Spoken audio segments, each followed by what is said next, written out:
Et aujourd'hui, je vous fais découvrir le seul et vrai palais du Sénégal, le palais El Hadj Djily Mbaye. Né en 1927 à Louga, Baye Djily est un homme d'affaires prospère, mais aussi un très grand philanthrope. Il était le fils de Mame Cheikh Mbaye, un grand érudit et figure importante de la confrérie mouride, mais aussi le frère de Serigne Sam Mbaye, un grand homme religieux. Ce palais est un édifice emblématique construit dans les années 70, mais inauguré en 1979 lors de la période du Maouloud. Il s'étend sur plusieurs hectares et se distingue de par son architecture majestueuse, mais aussi ses matériaux luxueux, notamment le marbre gris. Le palais comprend plusieurs bâtiments, dont un petit palais, un grand palais, une mosquée et des mausolées. Là, nous nous trouvons dans le petit palais et dites-vous qu'on en a déjà l'eau à la bouche tellement c'est magnifique. On retrouve plein d'objets d'antiquité, des tapis faits à la main et quasiment tout ce qui brille est de l'or ou du cristal.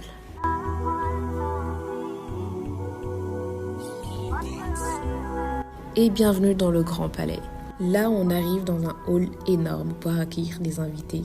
Là où toutes les vitres sont blindées et anecdote, Baye Djily avait tiré une balle juste pour vérifier si c'était bien blindé.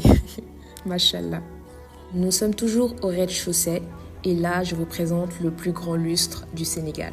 Il pèse 600 kg, contient 109 ampoules et tout ce qui brille sur ce lustre est de l'or 24 carats. Et je vous présente le salon d'honneur. Dites-vous que tout le sol de ce salon est couvert par un seul tapis d'une valeur de plus de 200 millions.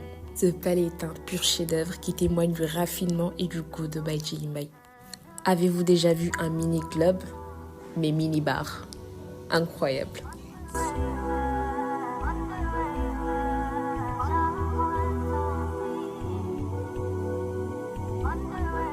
Et bienvenue dans la grande salle de réunion, toujours avec un grand tapis incroyable et des chaises en soie, tissées avec du fil en argent. Direction le premier étage.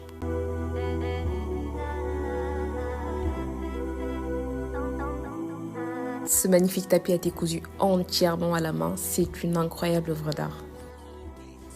Et là, dites-vous que les portes d'ascenseur sont en or, j'étais émerveillée.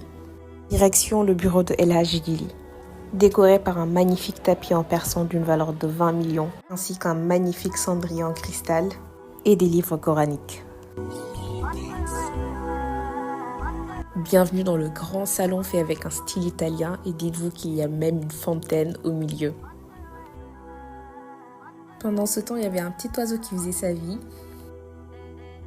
Place au deuxième étage maintenant. Là, on est accueilli par une pierre de malachite, connue pour sa particularité spirituelle, son énergie apaisante et réconfortante. Au deuxième étage se trouve le salon marocain, avec des marbres plats de 60 kg chacun. Plus j'entends notre guide parler et plus je me rendais compte de l'homme élégant qui était El Hadj Djily. Enfin, on arrive au troisième étage, je ne pouvais pas m'empêcher de sourire tellement j'étais émerveillée. On est accueilli par la sourate al-Fath, mashallah. Inna fatahna laka fathan mubina.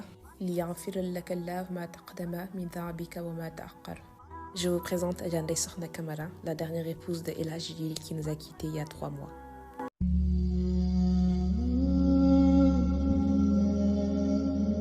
Et on a fini cette visite avec la suite présidentielle qui contient un hammam.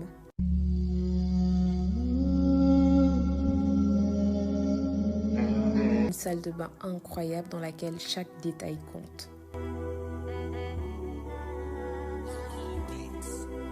Il y a même les initiales de Baye Djily sur les robinets. Ça, c'est incroyable.